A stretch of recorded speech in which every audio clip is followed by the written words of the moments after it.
Good morning to all of you. आप सभी का बहुत बहुत स्वागत है। उम्मीद करती हूँ आप सभी बहुत अच्छे होंगे। सभी बच्चे जल्दी से लाइव आ जाइए और चलिए हम सभी इस सेशन को यहाँ पर शुरू करते हैं।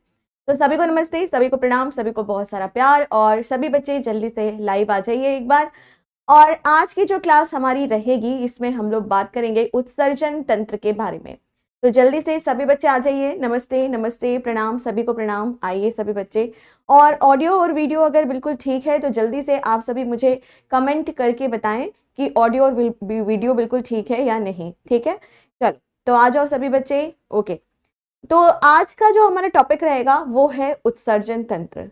उत्सर्जन तंत्र की अगर हम यहाँ पर बात करें तो सबसे पहले हम इसे समझेंगे और फिर उसके बाद हम सभी इसको यहाँ पर लिखना शुरू करेंगे। ठीक है, साथ में ही मैं आपको बता दूं कि जो बच्चे एनडीए की तैयारी कर रहे हैं उनके लिए नोटिफिकेशन आ चुका है। आप लोगों ने देखा होगा कि कल शाम को अमरिंदर सर ने आप लोगों के लिए यूट्यूब पर defence bye Khan global study जो हमारा चैनल है उसमें आप लोगों के लिए नोटिफिकेशन भी बताया गया है। ठीक है, तो फॉर्म आप लोगों के निकल जाएंगे अभी और फिर उसको भर देना अच्छे से, कोई भी गलती मत करना। ठीक है, कि मैम हमने अपनी डेट ऑफ बर्थ गलत डाल दी, कि हमने अपने नाम की स्पेलिंग गलत डाल दी, ऐसा कोई भी बच्चा नहीं करेगा। आराम से संयम रख करके ही फॉर्म भरना। ठीक है, वैसे तो विंडो ओपन रहेगी 1 वीक के लिए संशोधन करने के लिए कि अगर आपने कोई गलती कर दी, पर आप ऐसे गलती करो ही क्यों, है ना। तो ध्यान रखना कि फॉर्म भरते टाइम पे ये सब चीजें आप लोगों को ध्यान यहाँ पर रखनी होगी। ठीक है, हाँ मेरे को जहां तक याद आ रहा है मार्च में पेपर है ना।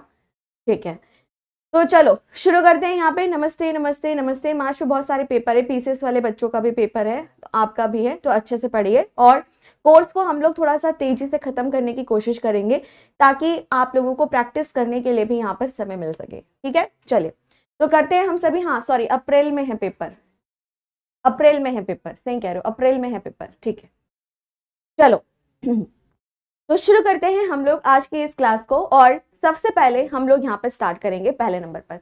हाँ बेटा, जो बैचेस जैसे आप अलग अलग एग्जाम की तैयारी कर रहे हैं ना, कुछ बच्चे सीडीएस की तैयारी कर रहे हैं, कुछ एफकेट की तैयारी कर रहे हैं, तो आपका ये क्लास चलता रहेगा। ऐसा नहीं है कि अप्रैल में एनडीए वाले बच्चों का पेपर हो गया तो आपका बैच ही फिनिश हो गया, नहीं ऐसा नहीं है। जिसको जितने तब का प्रॉमिस किया गया है उतने तक आपका यहाँ पर चलती रहेगी क्लास। ठीक है, तो इस चीज को लेकर के परेशान मत हो। चलो तो शुरू करते हैं हम लोग आज की क्लास को। और आज का जो हमारा क्लास यहाँ पर रहेगा, हाँ 21 अप्रैल को है बच्चों। ठीक है, मार्च को नहीं है, 21 अप्रैल को है। ठीक है, तो चलो शुरू करते हैं यहाँ पर। तो सबसे पहले हम बात करेंगे आज की क्लास में एक्सक्रीटरी सिस्टम के बारे में। ठीक है, ओके। तो जब हम एक्सक्रीटरी सिस्टम के बारे में बात करते हैं, उत्सर्जन तंत्र के बारे में बात करते हैं, तो सबसे पहले हम सभी यहाँ पर शुरुआत करते हैं उत्सर्जन क्या होता है। सबसे पहले हम सभी यहाँ पर शुरुआत करते हैं उत्सर्जन क्या होता है। ठीक है, चलिए मैम अपीयरिंग के बारे में भी बता दीजिए। तो बच्चों एक काम करते हैं, पहले थोड़ा सा पढ़ा देती हूँ और फिर उसके बाद मैं आपको बता दूंगी कि नोटिफिकेशन में क्या क्या लिखा हुआ है, क्या क्या नोटिफिकेशन है। ठीक है, तो परेशान मत हो, मेरे पास है नोटिफिकेशन। चलो तो पहले हम लोग यहाँ पर थोड़ी देर पढ़ेंगे बच्चा, फिर उसके बाद हम लोग बाकी का काम यहाँ पर करेंगे। ठीक है, चलिए तो शुरू करते हैं हम सभी यहाँ पर। सबसे पहले पहले नंबर पर आपसे ये पूछा जाता है कि उत्सर्जन क्या होता है। पहले नंबर पर यहाँ पर पूछा जाता है कि उत्सर्जन क्या होता है। ठीक है, अब आप सभी को यह ध्यान में रखना है कि हमारे शरीर में बहुत सारी मेटाबॉलिक एक्टिविटी होती हैं, बहुत सारी उपापचयन की प्रक्रियाएं होती हैं, और उन प्रक्रियाओं की अगर आप यहाँ पर बात करते हैं तो ये सभी की सभी जो प्रक्रियाएं होती हैं इनसे कई बार विषैले तत्व भी हमारे शरीर में बनते हैं। क्या बनते हैं? बहुत सारे विषैले तत्व भी हमारे शरीर में यहाँ पर बनते हैं। और जो भी यहाँ पे टॉक्सिक सब्सटेंस होते हैं, जो भी यहाँ पर विषैले तत्व होते हैं, उनका हमारे शरीर से निकलना बहुत ज्यादा जरूरी होता है, बहुत इंपॉर्टेंट है। उसको हमारे यहाँ से शरीर से निकालना बहुत ज्यादा जरूरी होता है। और जिस विधि के माध्यम से, जिस प्रोसेस के माध्यम से ये जो भी टॉक्सिक सब्सटेंसेस होते हैं, जो भी विषैले तत्व होते हैं, उनको हमारे शरीर से बाहर निकाल रहे हैं, उसी को क्या कहा जाता है? एक्सक्रीशन यहाँ पर कहा जाता है। क्या कहा जाता है? उसी को हम सभी एक्सक्रीशन यहाँ पर कहते हैं। ठीक है, तो सबसे पहले हम यहाँ पर बात करते हैं उत्सर्जन तंत्र के बारे में। और सबसे पहले बात करेंगे कि जो एक्सक्रीशन होता है, जो उत्सर्जन होता है, वह क्या होता है। और आपको क्या आंसर करना है यहाँ पर कि उत्सर्जन की अगर हम बात करें, एक्सक्रीशन की अगर हम बात करें तो excretion is the removal of the waste material in living organism, यानी कि जो भी जीवित प्राणी होते हैं उनमें अपशिष्ट पदार्थों का निष्कासन उत्सर्जन कहलाता है। अब आप में से कुछ बच्चे कहेंगे कि मैम अपशिष्ट पदार्थ का क्या मतलब होता है। यहाँ से आपके कुछ बच्चे पूछेंगे कि मैम ये वेस्ट मटेरियल का क्या मतलब होता है। वही टॉक्सिक सब्सटेंसेस, वही विषैला तत्व जो आपके शरीर से यहाँ पर बाहर निकाला जा रहा है। ठीक है, ओके बच्चों, चलो अब इसके आगे हम लोग नेक्स्ट पॉइंट की ओर यहाँ पर बढ़ते हैं। नेक्स्ट जो हमारा यहाँ पे पॉइंट बनता है वो है कि जब हम अपनी बॉडी को देखते हैं तो हमारी बॉडी में जो भी टॉक्सिक सब्सटेंसेस बन रहे हैं, जो भी विषैला तत्व यहाँ पर बन रहा है, वह कितने प्रकार का हो सकता है। आपको आंसर करना है, 2 प्रकार का हो सकता है। ठीक है, पहला जो होता है वो कहलाता है ऑर्गेनिक वेस्ट और दूसरा होता है नाइट्रोजीनियस वेस्ट। हिंदी में अगर हम कहें तो पहला होता है कार्बनिक अपशिष्ट पदार्थ और जो दूसरा होता है उसे हम सभी कहते हैं नाइट्रोजन युक्त अपशिष्ट पदार्थ। ठीक है, तो सबसे पहले मैंने क्या बताया कि उत्सर्जन क्या होता है, और अब मैं आपको बता रही हूं कि जो वेस्ट मटेरियल होते हैं, जो अपशिष्ट पदार्थ यहाँ पर होते हैं, वह कितने प्रकार के होते हैं। और आपको क्या आंसर करना है, 2 प्रकार के होते हैं। कितने प्रकार के होते हैं, 2 प्रकार के होते हैं। ठीक है, पहला जो होता है वो है कार्बनिक अपशिष्ट जिसको हम सभी ऑर्गेनिक वेस्ट कहते हैं, और जो दूसरा होता है वो है नाइट्रोजीनियस वेस्ट यानी नाइट्रोजन युक्त अपशिष्ट पदार्थ। ठीक है, अब एक एक करके हम लोग यहाँ पर सबसे पहले शुरू करते हैं। पहले नंबर पर हम शुरू करेंगे कि यह जो ऑर्गेनिक वेस्ट मटेरियल होता है यह क्या है। तो प्यारे बच्चों, जहां पर भी ऑर्गेनिक वर्ड लिखा हुआ होता है उसका मतलब होता है कार्बन। आप किसी भी कंपाउंड को, किसी भी यौगिक को उठा के देख लीजिए, जहां पर आपको कार्बन के मॉलिक्यूल्स दिखाई देंगे, इसका यह मतलब है कि वह कहलाएगा कार्बनिक पदार्थ।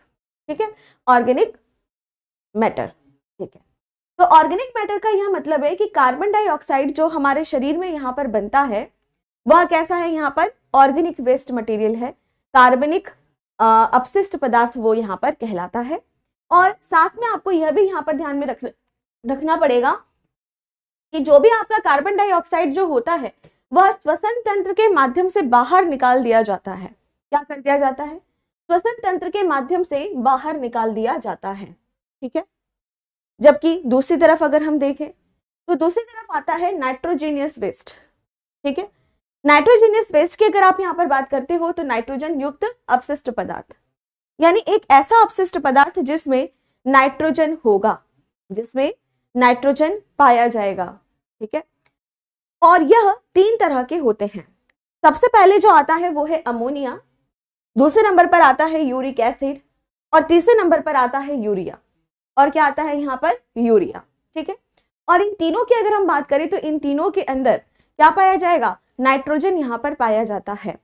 और इन तीनों की अगर आप यहाँ पर बात करें तो इन तीनों को हमारे शरीर से बाहर निकालना ही क्या कहलाता है, उत्सर्जन यहाँ पर कहलाता है। कई बार आप लोगों से यह भी यहाँ पर पूछा जाता है कि अमोनिया, यूरिक एसिड और यूरिया, इन तीनों में सबसे ज्यादा टॉक्सिक कौन सा है, सबसे ज्यादा विषैला तत्व यहाँ पर कौन सा है। तो आपको क्या आंसर करना है कि जब हम इन तीनों के बारे में बात करते हैं ना, तो इन तीनों में जो सबसे टॉक्सिक होता है वो है अमोनिया, और दूसरे नंबर पर होता है यूरिया, और तीसरे नंबर पर होता है यूरिक एसिड। तो इनकी अगर आप बात करें तो सबसे ज्यादा जो विषैला होगा, सबसे ज्यादा जो टॉक्सिक होगा वह कौन सा होता है, तो आंसर करना अमोनिया होता है। कौन सा होता है यहाँ पर, अमोनिया होता है। ठीक है, इस चीज को ध्यान यहाँ पर आप रखेंगे।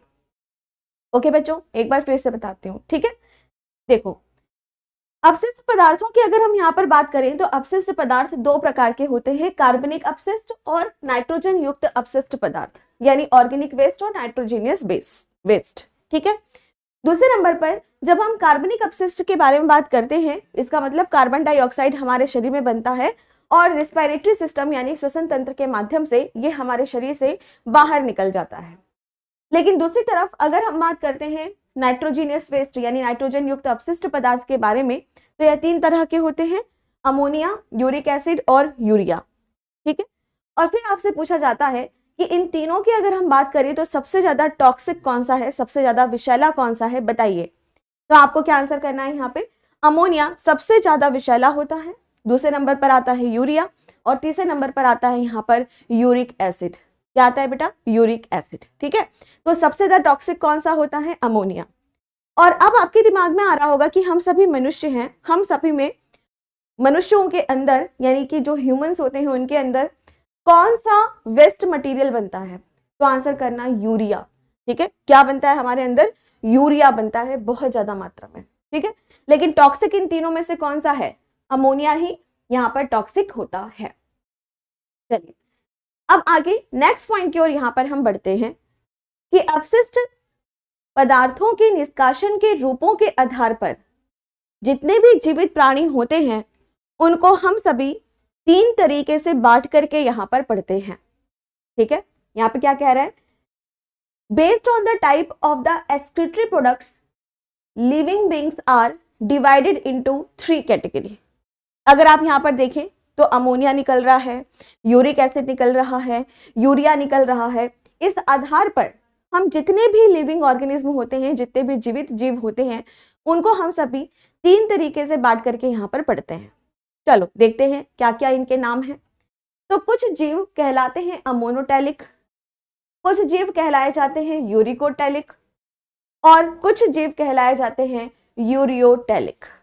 ठीक है, तो यहां पर आपको यह ध्यान में रखना पड़ेगा कि कौन क्या निकाल रहा है, कौन सा अपशिष्ट पदार्थ यहाँ पर निकाल रहा है। कुछ यूरिया निकाल रहे हैं, कुछ यूरिक एसिड निकाल रहे हैं, कुछ अमोनिया निकाल रहे हैं। उस आधार पर 3 तरीके से बांट करके सभी प्राणियों को, सभी जितने लिविंग ऑर्गेनिज्म हैं उनको 3 तरीके से बांट करके यहाँ पर पढ़ा जाता है, अमोनोटैलिक, यूरिकोटैलिक और यूरियोटैलिक। ठीक है, अब हम यहाँ पर बात करते हैं नेक्स्ट कि अमोनोटैलिक किसे कहते हैं और कौन कौन से ऐसे जंतु जानवर हैं जो कि अमोनोटैलिक यहाँ पर कहलाए जाएंगे। ठीक है, चलो तो शुरू करते हैं। यहाँ पर हम सबसे पहले नंबर पर अमोनोटैलिक। नाम से ही पता चल रहा है अमोनोटैलिक, अमोनिया, अमोनिया अमीनोटैलिक, अमोनिया अमीनोटैलिक। ठीक है, तो यहाँ पर आप सभी क्या देखोगे? अमोनोटैलिक, अमोनिया निकालने वाला, अमोनो है ना, तो यहाँ पर क्या मतलब हो गया? अमोनिया निकालने वाला। तो जो अमोनिया का उत्सर्जन करते हैं, जो अमोनिया को यहाँ पर बाहर निकालते हैं, इसका एक्सक्रीशन करते हैं, उत्सर्जन करते हैं, उनको हम सभी क्या कहते हैं? तो आंसर करना, उन्हें हम सभी अमोनोटैलिक कहते हैं। क्या कहते हैं बेटा? अमोनोटैलिक कहते हैं। ठीक है, अब आपके एग्जाम में जो पूछा जाता है वो इसके एग्जाम्पल्स, इसके उदाहरण के ऊपर काफी प्रश्न यहाँ पर पूछा जाता है। ठीक है, चलो अब हम यहाँ पर समझते हैं क्या क्या इसके उदाहरण हो सकते हैं। पहले नंबर पर आता है मछलियां। जितनी भी मछलियां आपको यहाँ पर देखने के लिए मिलेंगी, जितनी भी फिशेज आपको यहाँ पर देखने के लिए मिलेंगी, वो सभी के सभी अमोनिया निकालते हैं, सभी के सभी यहाँ पर यह अमोनिया निकालते हैं। ठीक है, दूसरे नंबर पर जलीय उभयचर। आप सभी को पता है ना उभयचर कौन होते हैं, एम्फीबियंस कौन होते हैं? तो ऐसे जीव या ऐसे जंतु जो जल और थल दोनों में रह सकते हैं, यानी जो यहाँ पर आप देखेंगे कि जमीन में भी अच्छे से रह रहे हैं और पानी में भी अच्छे से रह रहे हैं। पर यहाँ पर इन्होंने देखो क्या कहा? एक्वेटिक एम्फीबियंस, जलीय उभयचर। जलीय मतलब जो पानी में ही रह रहे हैं।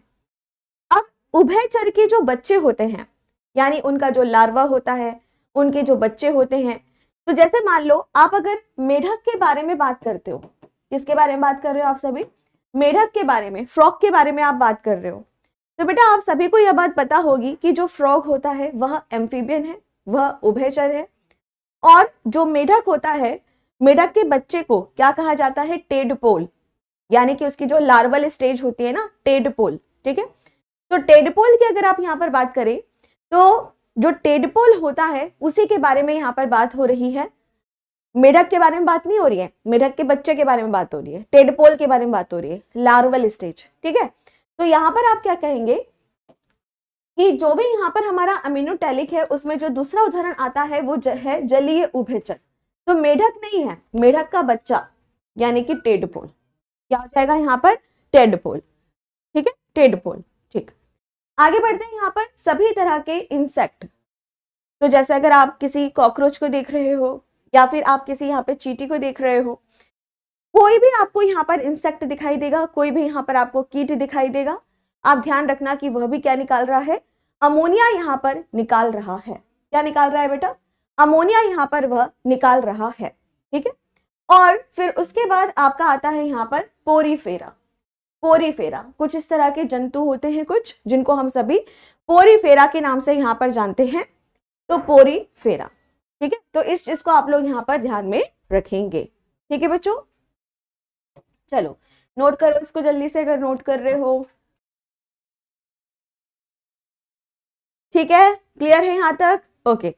तो अमोनोटैलिक का मतलब होता है ऐसे जीव जंतु जो कि अमोनिया का उत्सर्जन करते हैं, जो अमोनिया का एक्सक्रीशन करते हैं।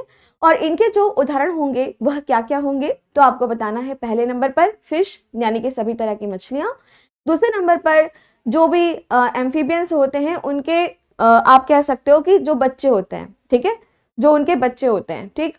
और फिर नेक्स्ट जो आपका यहाँ पर आता है वो आ जाएगा आपका कीट यानी कि सभी तरह के इंसेक्ट, और देन फिर उसके बाद आ जाता है पोरीफेरा, ठीक है, जिसको sponges of the animal kingdom कहते हैं, इस तरह से, ठीक है। अभी एनिमल किंगडम पढ़ाऊंगी मैं आपको।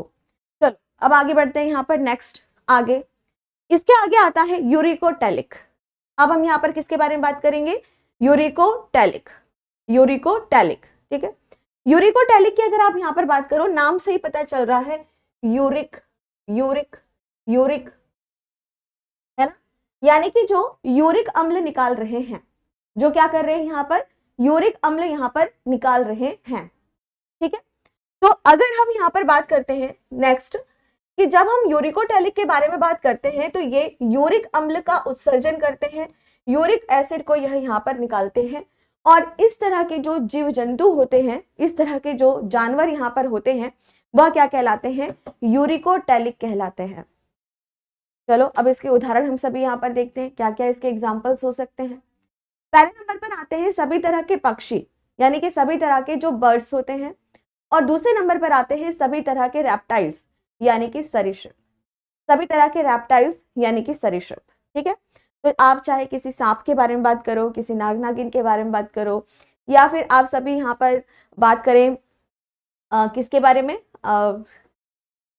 डायनासोर्स। हाँ डायनासोर्स हैं लेकिन अब नहीं है ना, वो इस दुनिया में, ऐसा माना जा रहा है कि वो चले गए हैं, हाँ क्या हो गए, वो खत्म हो गए हैं, ठीक है, ओके। तो छिपकली हो गया, कछुआ हो गया, सांप हो गए, इन सभी की अगर आप बात करो तो ये सभी क्या निकालते हैं, यूरिक एसिड यहाँ पर निकालते हैं, ठीक है। क्लियर है बच्चों, यहाँ तक समझ आ गया है। चलिए अब इसके आगे हम लोग नेक्स्ट पॉइंट की ओर यहाँ पर बढ़ते हैं। अब सबसे लास्ट जो हमारा आता है वो है यूरियोटैलिक। यूरियोटैलिक तो बच क्या गया, यूरिया, है ना। तो ऐसे जीव जंतु जो कि यूरिया निकाल रहे हैं, जो कि यहाँ पर यूरिया का उत्सर्जन कर रहे हैं, उन्हें हम सभी यहाँ पर क्या कहते हैं, यूरियोटैलिक कहते हैं। और इसके जो उदाहरण यहाँ पर बनेंगे वह क्या क्या है, सबसे पहले मैमल्स, सभी तरह के स्तनधारी प्राणी यानी कि मानव, और दूसरे नंबर पर उभयचर, दूसरे नंबर पर क्या हो जाएंगे हमारे एम्फीबियंस यानी कि उभयचर। अब देखो जब मैंने आपको अमोनिया वाले में यहाँ पर पढ़ाया था, हाँ इच्छाधारी नागिन, ठीक है, शांत हो जाओ, उसके बारे में बाद में बताएंगे। तो यहाँ पर आपको यह ध्यान में रखना पड़ेगा कि जो उभयचर होते हैं ना, इनकी अगर आप बात करो तो ये वयस्क जब हो जाते हैं, जब ये मैच्योर हो जाते हैं, जैसे मेढक की हम बात करते हैं, तो जो मेढक होता है वह कैसा हो गया, यहाँ पे वयस्क हो गया एकदम बढ़िया तरीके से, ठीक है। तो वह क्या करेगा, यूरिया निकालेगा। लेकिन अगर हम मेढक के बच्चे यानी उसके लार्वा यानी टेडपोल के बारे में बात करते हैं, तो टेडपोल क्या निकालता है, अमोनिया, ठीक है। तो इस चीज को ध्यान रखना कि टेडपोल क्या निकालेगा, अमोनिया। लेकिन अगर हमारे पास एडल्ट फ्रॉग है, अगर हमारे पास यहाँ पर मेढक है जो कि वयस्क मेढक है ना, उसकी अगर आप बात करेंगे तो वो क्या निकालेगा, तो आंसर करना यूरिया यहाँ पर निकालेगा, ठीक है। तो यहाँ तक आपको समझ आ गया होगा। चलो तो एक बार रिवाइज करा दूं यहाँ तक, ओके। तो सबसे पहले हम लोग यहाँ पर शुरू करते हैं पहले नंबर पर, ठीक है, कॉपी पेन साइड में रखो, पढ़ाई पे ध्यान दो। सबसे पहले उत्सर्जन तंत्र यानी कि एक्सक्रीटरी सिस्टम। एक्सक्रीटरी सिस्टम की अगर हम बात करें, इसका मतलब कि हमारी बॉडी के अंदर बहुत सारे टॉक्सिक सब्सटेंसेस बनते हैं, हमारी बॉडी के अंदर बहुत सारे वेस्ट मटेरियल बनते हैं, उनको हमारे शरीर से बाहर निकालना जरूरी होता है। और जिस प्रोसेस के माध्यम से इसको बाहर निकाला जाता है उसको हम सभी एक्सक्रीशन यहाँ पर कहते हैं। डेफिनेशन की अगर हम यहाँ पर बात करें तो इसका मतलब है excretion is the removal of the waste material in the living organism, यानी जीवित प्राणियों में अपशिष्ट पदार्थों का निष्कासन उत्सर्जन कहलाता है। नेक्स्ट मैंने बताया था कि जब हम अपशिष्ट पदार्थों के बारे में बात करते हैं तो मनुष्य के अंदर यह दो तरीके के होते हैं। पहला होता है ऑर्गेनिक और दूसरा होता है नाइट्रोजेनियस वेस्ट मटेरियल, यानी एक होता है आपका कार्बनिक अपशिष्ट पदार्थ और एक होता है आपका नाइट्रोजन युक्त अपशिष्ट पदार्थ। ठीक है, तो कार्बन वाला तो एक ही है, कार्बन डाइऑक्साइड। क्या हो गया बेटा यहाँ पे, कार्बन डाइऑक्साइड। ठीक है, जो कि आपके रेस्पिरेटरी सिस्टम यानी कि श्वसन तंत्र के माध्यम से बाहर निकल जाता है। और दूसरी तरफ आता है यहाँ पे नाइट्रोजीनियस वेस्ट मटेरियल। यहाँ पे अगर आप बात करो तो अमोनिया, यूरिक एसिड और यूरिया, ये तीन नाइट्रोजन युक्त अपशिष्ट पदार्थ होते हैं जिनका हमारे शरीर से बाहर निकलना बहुत ज्यादा जरूरी होता है। इसके बाद पूछा जाता है कि इन तीनों में सबसे ज्यादा टॉक्सिक कौन सा है, इन तीनों में सबसे ज्यादा यहाँ पर विषैला कौन सा होता है, और आपको सीधे सीधे आंसर करना है अमोनिया। अमोनिया सबसे ज्यादा टॉक्सिक होता है, सबसे ज्यादा विषैला यहाँ पर होता है। दूसरे नंबर पर आता है यूरिया और फिर तीसरे नंबर पर आता है यूरिक एसिड। ठीक है, तो इस चीज को आप लोगों को यहाँ पर ध्यान में रखना है। ठीक है, क्लियर है बच्चों? ओके, चलिए अब इसके आगे नेक्स्ट पॉइंट की ओर बढ़ते हैं यहाँ पर कि जितने भी जीव जंतु हैं वो निकाल रहे हैं अमोनिया, वो निकाल रहे हैं यूरिक एसिड, वो निकाल रहे हैं यूरिया, तो वह क्या निकाल रहे हैं? इस आधार पर जितने भी जीव जंतु होते हैं उनको हम सभी तीन तरीके से बांट के यहाँ पर पढ़ते हैं। ओके, पहले नंबर पर होता है अमीनोटैलिक, दूसरे नंबर पर होता है यूरिकोटैलिक और फिर आता है यूरियोटैलिक। ओके, अब इसको भी एक एक करके पढ़ते हैं। अमोनोटैलिक, नाम से पता चल रहा है जो अमोनिया बाहर निकालता है। उदाहरण आपको सिर्फ 4 याद रखने हैं। पहला सभी तरह की मछलियां, दूसरा उभयचर के बच्चे यानी कि टेडपोल। ठीक है, नेक्स्ट आपका आएगा सभी तरह के इंसेक्ट और फिर आएगा यहाँ पर पोरीफेरा। तो जितने भी पोरीफेरा होंगे वो सभी के सभी क्या निकालेंगे? अमोनिया निकालेंगे। नेक्स्ट आता है यहाँ पर यूरिकोटैलिक, नाम से पता चल रहा है यूरिक एसिड निकाल रहे हैं। यूरिक एसिड निकालने वाले को हम सभी यूरिकोटैलिक कहते हैं। इसके उदाहरण सिर्फ 2 हैं, सभी तरह के बर्ड्स, सभी तरह के पक्षी और सभी तरह के रैप्टाइल्स यानी कि जितने भी सरीसृप होते हैं वो सभी के सभी यूरिक एसिड यहाँ पर निकालते हैं। और फिर इसके बाद आते हैं यूरियोटैलिक। यूरियोटैलिक की अगर आप बात करें तो जो यूरिया निकालते हैं। यहाँ पर भी आपको 2 उदाहरण याद रखने हैं। पहला फर्स्ट मैमल्स, सभी तरह के स्तनधारी प्राणी। अगर आप मनुष्यों के बारे में बात करते हो तो मनुष्य भी क्या है? स्तनधारी प्राणी है। हम सभी क्या है बेटा? मैमल्स हैं, है ना? तो हमारे अंदर जो यहाँ पर निकलेगा, हमारे अंदर जो यहाँ पर वेस्ट मटेरियल जो निकलेगा वह क्या निकलेगा? यहाँ पर यूरिया निकलेगा। तो मनुष्यों में क्या निकल रहा है? यूरिया निकल रहा है। और नेक्स्ट आपका आता है उभयचर। तो जितने भी यहाँ पर एडल्ट जो एम्फीबियंस होते हैं, वयस्क उभयचर होते हैं, उनकी अगर आप बात करो तो वो सभी क्या कहलाते हैं? यहाँ पर यूरियोटैलिक यहाँ पर कहलाते हैं। अब कुछ बच्चे जो कह रहे हैं, पूछ रहे हैं कि मैम पोरीफेरा क्या होते हैं? बेटा पोरीफेरा की अगर आप बात करो ना तो पोरीफेरा जंतु होते हैं, जानवर होते हैं जो मोस्टली समुद्र और जलीय इलाकों में पाए जाते हैं। और इनको ये कैसे दिखते हैं मैं एक बार दिखा देती हूँ। वैसे तो मैंने बनाया भी है।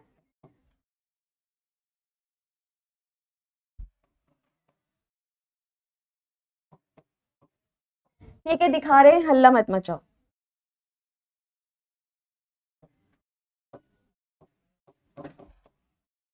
ठीक है, पोरीफेरा कैसे दिखते हैं? कुछ इस तरह से दिखते हैं। रुको इसकी इमेजेस दिखाती हूँ मैं। ठीक है, कुछ इस तरह से यह दिखते हैं। समुद्रों के अंदर आप लोगों ने देखा होगा, ठीक है बेटा, समुद्रों में आपने देखा होगा काफी कलरफुल यह होते हैं, काफी खूबसूरत ये यहाँ पर दिखते हैं। कुछ इस तरह से यह दिखते हैं। ठीक है, काफी कलरफुल होते हैं। अगर आप समुद्र तल को देखोगे ना तो समुद्र तल में यह नीचे जो तलहटी होती है, जो नीचे चट्टाने होती हैं, उसमें यह चिपके हुए होते हैं। देखने में हमें ऐसा लगता है कि यह कोई पौधा होगा, लेकिन यह पौधा नहीं होता। ये क्या होता है यहाँ पर? तो आंसर करना कि यह जीव होते हैं, जंतु जानवर यह होते हैं। ठीक है बच्चों? ओके ओके, देख लिया सभी ने? खुश? अब ये काफी कलरफुल होते हैं। सिर्फ ऐसा नहीं है कि ये ऐसे ही दिखाई देंगे, ये बहुत कलरफुल होते हैं, बहुत ज्यादा।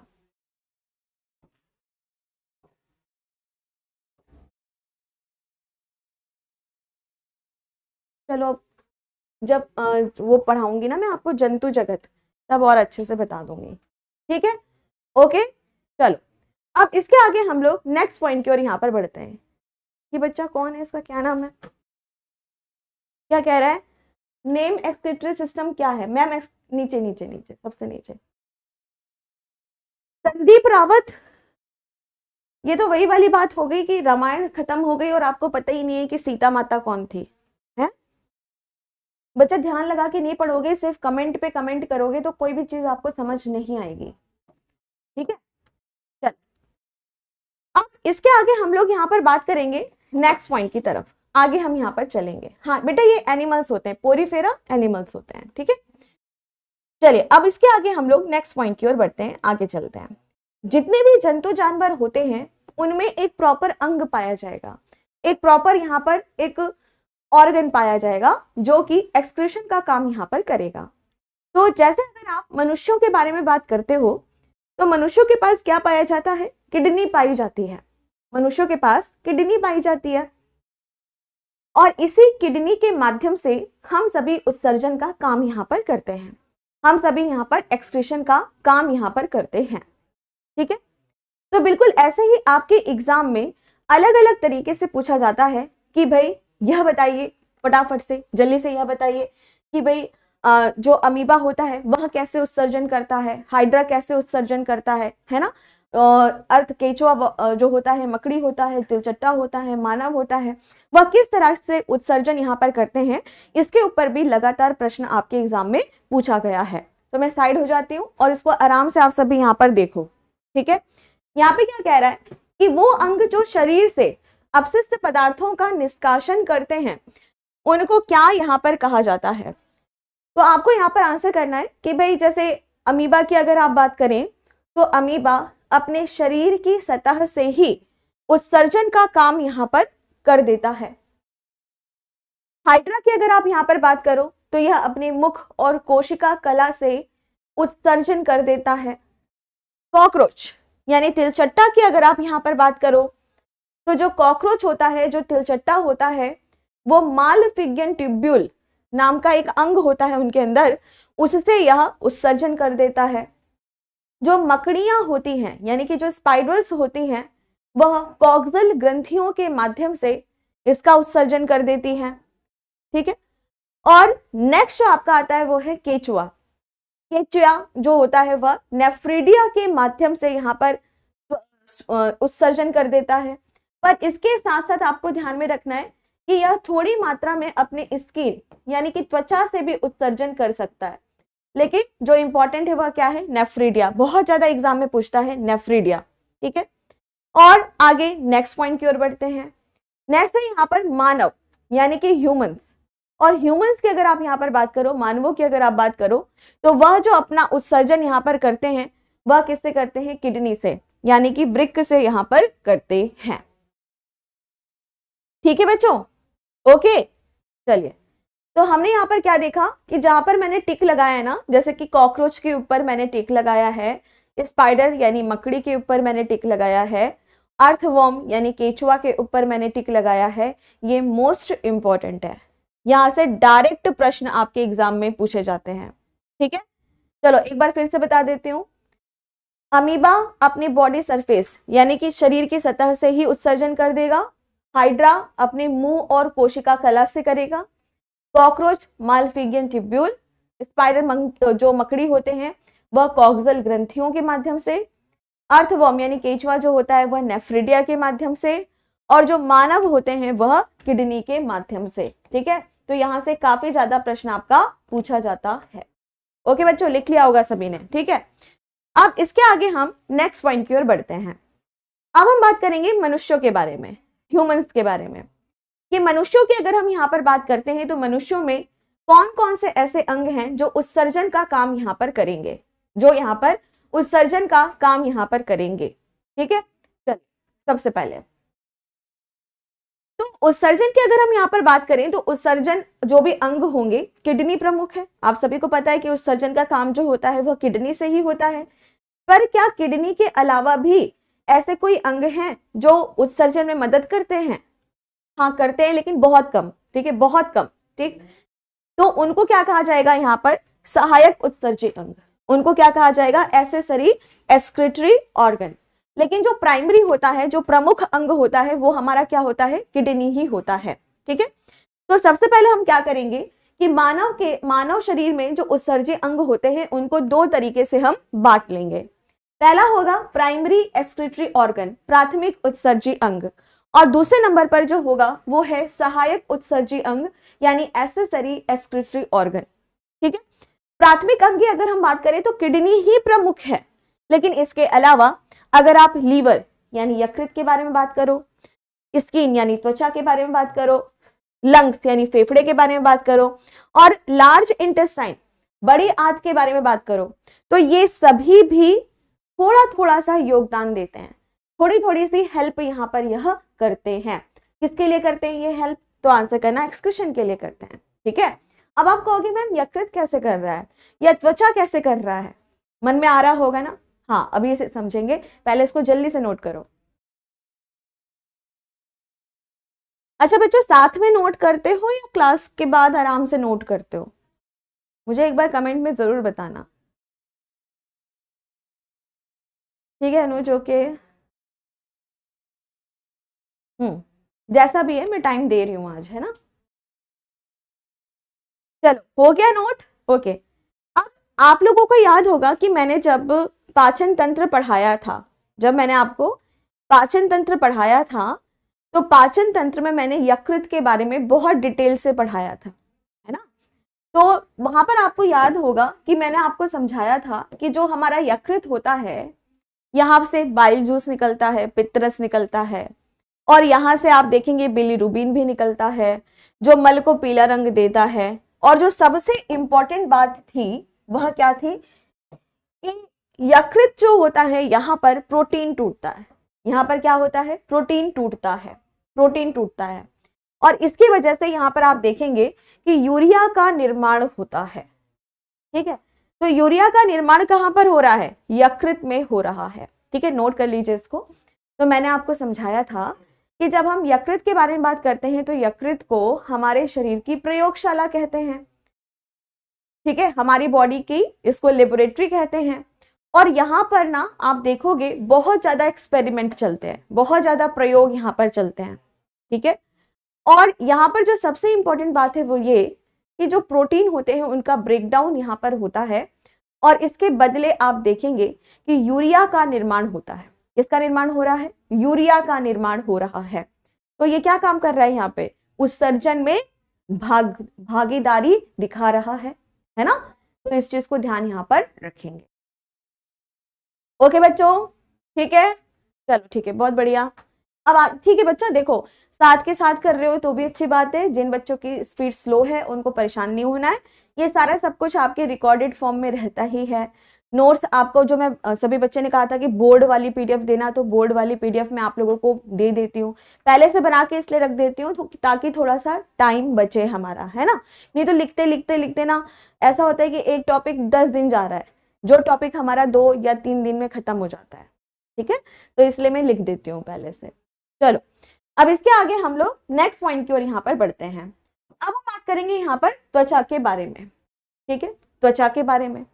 अब आपने कभी कभी देखा है कि जब त्वचा जो होती है उससे पसीना निकलता है, त्वचा से पसीना निकलता है, आपने देखा होगा कि हल्की सी स्मेल, हल्की सी बदबू त्वचा से आती ही आती है, मतलब पसीने से आती है, ठीक है। अब यहाँ पर ना आप देखोगे कि मैम हम तो बहुत अच्छे से रगड़ रगड़ के नहाते हैं, बहुत अच्छे से साफ सुथरे कपड़े पहनते हैं, हमसे तो नहीं आती, बहुत अच्छी बात है। लेकिन फिर भी अगर आप अपने अंडर आर्म्स को देखो, अंडर आर्म्स मतलब ये जो बगल वाला हिस्सा होता है, आप कितना भी अच्छा ड्यूडोरेंट लगा लो, कितने भी अच्छे तरीके से आप साफ सफाई कर लो, हल्की सी स्मेल आएगी, जो कि नेचुरल है, नॉर्मल बात है। अब इसमें छीछी करने वाली कोई बात नहीं है, ठीक है, हल्की सी स्मेल आएगी, इट्स ओके। बहुत ज्यादा गंदी बदबू आ रही है तो वो दिक्कत है, ठीक है, वो बहुत गलत है। लेकिन हल्की सी स्मेल आ रही है तो इट्स ओके। क्यों? क्योंकि पसीने के माध्यम से हमारे शरीर से निकलता है अपशिष्ट पदार्थ। क्या निकलता है पसीने के माध्यम से? तो आप बताएंगे पसीने के माध्यम से यूरिया निकलता है, थोड़ा बहुत यूरिक एसिड भी निकलता है, और इस वजह से आप देखेंगे कि हाँ स्मेल आती है, हाँ यहाँ पर बदबू आती है। ठीक है, तो यहाँ पर आप देखोगे कि जो त्वचा होती है उसका काम होता है पसीना निकालना। ठीक है, तो यहाँ पर स्वेद ग्रंथियां पाई जाती हैं, यानी कि स्वेट ग्लैंड, जिनसे पसीना निकल रहा है। सेबेशियस तैलीय ग्रंथि यहाँ पर पाई जाती हैं, जिनसे तेल निकल रहा है। आपने देखा होगा कई बार मुंह में ना ऑयल आता है ना। आप में से कुछ ऐसे बच्चे होंगे जो बड़े परेशान होंगे कि मैम हमारी तो बहुत ऑयली स्किन है, बहुत ऑयली स्किन है, हम क्या करें, है ना। तो वो जो ऑयली स्किन है ना, ऐसा नहीं है कि वो सिर्फ आपके फेस में है, आपकी पूरी बॉडी में होते हैं। ओके, हाँ फेस में थोड़ा सा ज्यादा होता है। ओके, और जिनका यहाँ पर ऑयली स्किन है उनको परेशान होने की जरूरत नहीं है। अभी जिस एज में आप लोग हो थोड़ा सा ज्यादा सिक्रेशन होता है, तो चेहरे की साफ सफाई के ऊपर आप लोग थोड़ा सा ध्यान रखो। बाकी धीरे धीरे करके अगर आप देखोगे ना, तो जब आप बड़े होगे तो इसका आपको बहुत फायदा भी मिलेगा, क्योंकि स्किन ज्यादा यंग लगती है जिनकी ऑयली स्किन होती है। ठीक है, तो जैसे जैसे एज बढ़ती है ना, आप यंग लगते हो, बहुत लंबे समय तक आप यंग दिखते हो, तो इसीलिए खुश रहो। ओके, अभी परेशानी थोड़ी हो रही होगी, है ना, कि चिपचिप सा हो जाता है मैम, है ना, कभी कभी पिंपल हो जाते हैं, कभी कभी दाने आ जाते हैं, पर इट्स ओके, चलता है। ठीक है, चलो, तो अब हम यहाँ पर बात करते हैं कि पसीना निकालने का काम इसका होता है श्वेत ग्रंथियों के माध्यम से। सबीशियस यानी तैलीय ग्रंथियों के माध्यम से यह तेल यानी सीबम निकालते हैं। जल के माध्यम से भी ये जो हमारे वेस्ट मटेरियल जो होता है उनको ये यहाँ पर निकालते हैं। ठीक है, तो इस चीज को आप लोग यहाँ पर ध्यान में रखेंगे। ठीक है बच्चों, समझ आ गया। चलो, अब इसके आगे हम नेक्स्ट पॉइंट की ओर बढ़ते हैं। नेक्स्ट आता है हमारे फेफड़े। अब आप कहोगे फेफड़े भी करते हैं, हाँ, पर बेटा फेफड़े जो होते हैं ना, उनका मुख्य काम होता है श्वसन करवाना, रिस्पायरेशन यहाँ पर करवाना, श्वसन करवाना। ठीक है, तो जब हम यहाँ पर बात करते हैं फेफड़ों के बारे में, तो कार्बन डाइऑक्साइड और जो आपका वाटर है H2O, इसको रिस्पायरेटरी तंत्र के माध्यम से ये बाहर निकाल देते हैं। तो जो CO2, ये भी तो क्या है हमारा, CO2 की अगर आप यहाँ पर बात करो तो ये भी हमारा क्या है, यहाँ पर वेस्ट मटेरियल ही तो है, तो इसको भी यह यहाँ पर बाहर निकाल रहे हैं। ठीक है, नेक्स्ट आपका बचता है यहाँ पे बड़ी आंत। कभी कभी ऐसा होता है कि हम खाना खा रहे हैं और खाना खाने के माध्यम से आप देखोगे कि जरूरत से ज्यादा हमने नमक खा लिया, जरूरत से ज्यादा हमने मिनरल्स ले लिए। अब ये जो जरूरत से ज्यादा मिनरल्स होते हैं, जरूरत से ज्यादा जो लवण यहाँ पर होते हैं, ठीक है, इनका भी हमारे शरीर से बाहर निकलना बहुत ज्यादा जरूरी होता है। तो अगर आप बात करते हो extra calcium, magnesium, iron, sodium, है ना, यहाँ पे सोडियम लिखना भूल गई हूं मैं। ठीक है, अगर आप यहाँ पर बात करते हैं सोडियम के बारे में, तो सोडियम वगैरह का भी निकलना ना यहाँ पर बहुत ज्यादा जरूरी होता है।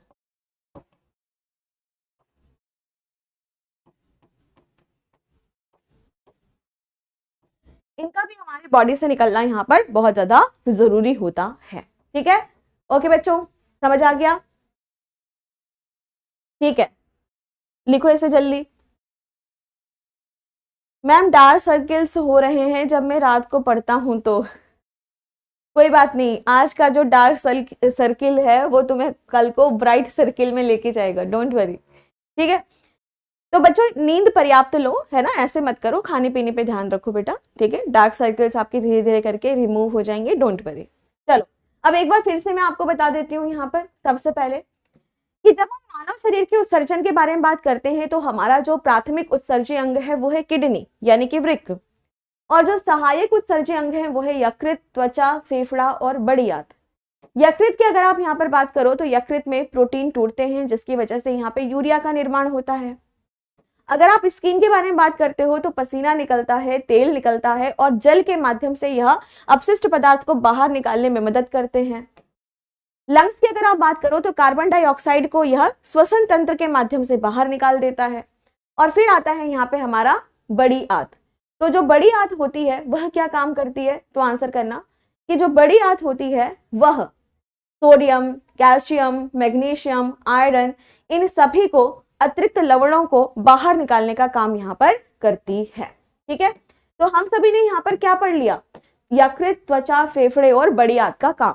अब हम यहाँ पर मेन फोकस किसके ऊपर करेंगे, किडनी के ऊपर करेंगे।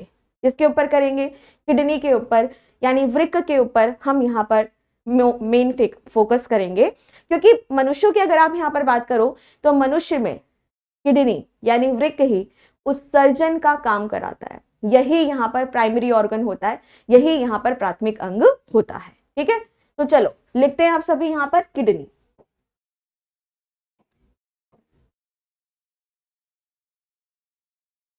ओके, अब ये जो आपको यहाँ पर चित्र दिखाई दे रहा है, यह किस चीज का है? किडनी का चित्र है।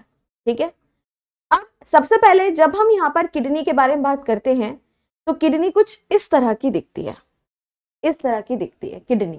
ठीक है ma'am, white heads black heads क्यों निकालते हैं? बेटा ये आगे जाकर के पिंपल बनाते हैं इस वजह से। ठीक है, चलो अब हम यहाँ पर बढ़ते हैं आगे। मुख्य उत्सर्जी अंग यानी कि हमारा main excretory organ, primary organ, जो कि है हमारी किडनी। किडनी की अगर हम यहाँ पर बात करें तो यह दो होते हैं, यानी कि एक जोड़ी में होते हैं, राजमा की तरह दिखते हैं, यानी कि बीन शेप्ड के यह होते हैं, राजमा या सेम के जो बीज होते हैं उनकी तरह ये यहाँ पर दिखाई देते हैं। ठीक है, आगे नेक्स्ट पॉइंट की ओर यहाँ पर बढ़ेंगे, आगे हम यहाँ पर चलेंगे। यह लाल भूरे रंग के होते हैं और निचले पश्च उदर में यह उपस्थित होते हैं। तो यहाँ पर ना मैं आप लोगों से एक प्रश्न पूछती हूँ कि किडनी कहाँ पर होगा। तो सबसे पहले समझो, जैसे कि आप सभी मनुष्य हैं, सामने वाला जो हिस्सा होता है इसे हम सभी कहते हैं अग्रभाग, यानी एंटीरियर भाग, अग्रभाग। पीछे वाला जो भाग होता है उसे हम सभी क्या कहते हैं? पश्च, यानी कि पीछे वाला भाग। तो आप सभी मुझे यहाँ पे बताओ कि किडनी आगे की तरफ होती है या किडनी पीछे की तरफ होती है? चलिए बताएं बताएं, जल्दी से बताएं फटाफट से। आंसर करना, पीछे की तरफ होती है। कहां पर? पीछे की तरफ, यहाँ नीचे की तरफ होती है, पीछे इधर नीचे की तरफ होती है, कमर में नीचे। ठीक है, कमर में नीचे की तरफ, पीछे की तरफ होती है। तो वही बात यहाँ पर लिखी हुई है कि present in the lower and posterior abdomen, यानी निचले पश्च उदर में स्थित होती है, इधर पीछे की तरफ।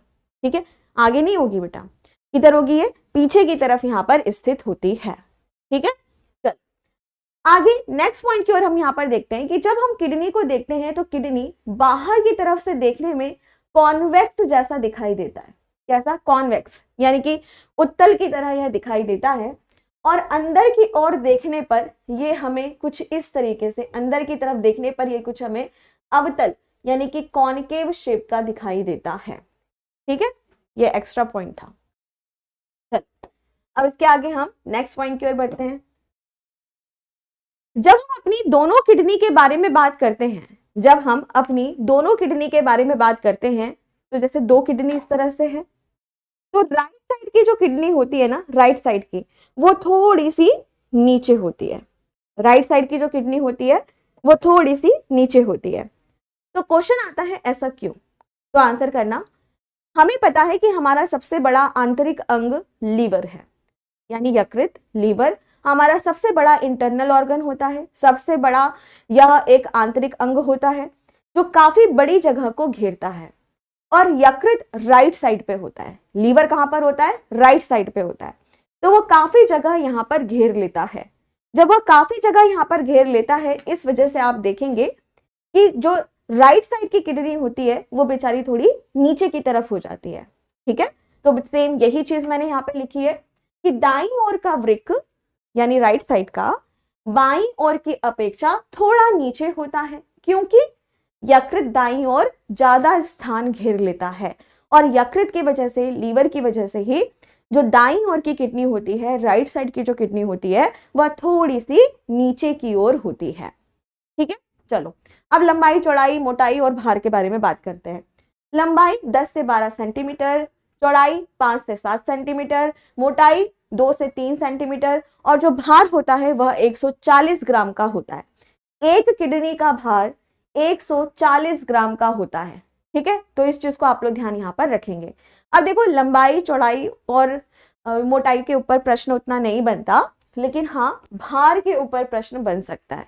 तो आप बताएंगे यहाँ पर 140 ग्राम के आसपास यह होता है। ठीक है, और फिर आता है यहाँ पर कि वृक्क के अध्ययन को क्या कहा जाता है? वृक्क के अध्ययन को यहाँ पर क्या कहा जाता है? और आपको आंसर क्या करना है? नेफ्रोलॉजी। क्या आंसर करना है यहाँ पर? नेफ्रोलॉजी। देखो बेटा, मैं संदीप, मैं आपको एक चीज समझाती हूँ, जिंदगी में इस चीज को फॉलो करना। संजीत रावत नाम का बच्चा है जो आज क्लास डिस्टर्ब कर रहा है, पर मैं आपको एक चीज समझाती हूँ बेटा। जो आपको यहाँ पे पढ़ाया जा रहा है पहले उसे पढ़िए। दूसरे नंबर पर अगर आप पूछोगे ये क्या होता है वो क्या होता है, तो अभी हम वहां तक पहुंचे नहीं हैं, आपको नहीं समझ आएगा।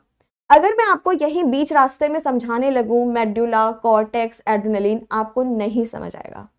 हर चीज को पढ़ने का तरीका होता है, ठीक है। ये आज मैं आपको अल्टीमेटम दे रही हूं, अगर इसके बाद आप कोई भी यहां पर कमेंट इस तरीके का करेंगे तो फिर क्या होगा, आपको सीधे ब्लॉक किया जाएगा। दूसरे नंबर पर आपको यह ध्यान में रखना पड़ेगा कि आप वही बच्चे हो कि जब क्लास खत्म हो जाती है तो आप पूछते हो कि एक्सक्रीटरी सिस्टम क्या था। आपको क्यों नहीं अभी तक समझ आया कि उत्सर्जन तंत्र क्या है, क्योंकि आप सिर्फ कमेंट कर रहे हो, ठीक है। तो इसीलिए यहाँ पे जो इस तरह के बच्चे होते हैं उनको आगे से यहाँ पर ब्लॉक किया जाएगा, ठीक है। छोटा बड़ा हर इंसान में भार बराबर होता है? नहीं, नहीं, ठीक है। जब कभी भी हम लोग यहाँ पर भार, लंबाई, चौड़ाई, ऊंचाई, इन सब के बारे में बात करते हैं तो यह एक वयस्क मनुष्य के बारे में एवरेज, औसतन बात की जा रही है। जरूरी नहीं है कि किसी में 10 लंबाई है तो 10 ही होगी, नहीं भाई, 12 भी हो सकती है, 9.5 भी हो सकती है, ठीक है। लेकिन औसत लेकर के हम सभी यहाँ पर चलेंगे, हम सभी यहाँ पर औसत लेकर के यहाँ पर चलेंगे, ठीक है। ओके, चल मैम दोनों किडनी मिला के नहीं बेटा, अभी मैंने बताया था एक किडनी का भार 140 ग्राम होता है। हो सकता है पेपर में 150 भी लिख ले, लेकिन 140 के आसपास का ही आपका सही होगा, ठीक है। ओके बच्चों, तो हमने यहाँ पर क्या देखा कि जो भी हमारा यकृत होता है वह दाईं ओर होता है, ठीक है, सॉरी दाईं ओर होता है, इस वजह से राइट साइड की जो किडनी होती है वो थोड़ी नीचे होती है। भार 140 होता है, 140 ग्राम होता है। और वृक्क के अध्ययन को हम सभी यहाँ पर क्या कहते हैं, तो आंसर करना नेफ्रोलॉजी के नाम से यहाँ पर जानते हैं, ठीक है। क्लियर है यहां तक? ओके, चलिए तो आज के सेशन में हम सभी सिर्फ इतना ही पढ़ेंगे। उम्मीद करती हूँ कि जितना भी मैंने यहाँ पर पढ़ाया होगा वो अच्छे से समझ आया होगा, और कल की क्लास में मैं आप लोगों को इसके आगे का समझाऊंगी कि किडनी के कितने भाग होते हैं, नेफ्रॉन क्या होता है, किस तरीके से मूत्र का निर्माण होता है, और भी कौन कौन से अंग होते हैं जो यूरिनरी सिस्टम बनाते हैं, मूत्र प्रणाली बनाते हैं, ठीक है। मूत्र का रंग पीला क्यों होता है, इन सब की हम यहाँ पर कल चर्चा करेंगे, ठीक है। तो जो भी मैंने आप लोगों को यहाँ पर पढ़ाया है वो अच्छे से आप सभी पढ़ के आइएगा, और कल की क्लास में मिलते हैं। उम्मीद करती हूँ कि सभी को बहुत अच्छे से समझ आया होगा। Thank you so much, take care, bye bye, जय हिंद, जय भारत।